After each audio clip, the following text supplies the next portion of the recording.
نن سبا په بازارونو کې څه روان دي. یو داسې ویډیو تاسو سره شریکوم چې یو دوه ښځې بازار ته تللي دي او په بازار کې دکاندار ته مخ هم ښکاره کړی دی او نورې داسې څه غلط حرکتونه دکاندار سره غلط کارونه کړي دي. تاسو په دې ویډیو کې دغه ټول هر څه کتلی شئ ځکه چې دا ویډیوګانې تاسو سره دلته شریکوم، خو د هر څه نه وړاندې تاسو ته خواست کوم چې دا ویډیو ماشومان مه ګورئ.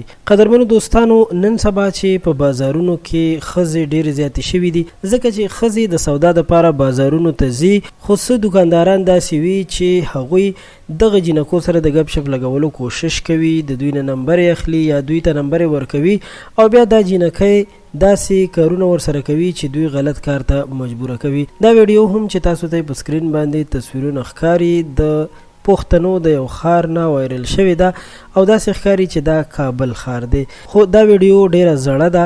تاسو وینئ چې دا دوه جینکۍ دکان ته راغلي دي او دوی دکان ته چې کله راغلي ویل کېږي چې دکاندار ته مخ هم ښکاره کړی دی، د هغه نه یې څه سامان اخیستی دی او د دغه سامان په بدل کې دوی ورته خپل هر څه ورکړي دي. نو درنو دوستانو، ډیره زیاته د شرم او د افسوس خبره ده.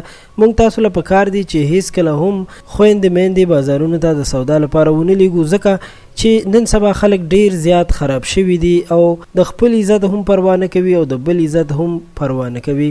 امید لرم چې تاسو به زما د ویډیو په پیغام باندې پوه شوي یئ. تاسو ته ټولو مننه کوم چې د ویډیو تر اخره را سره پاتې شوئ.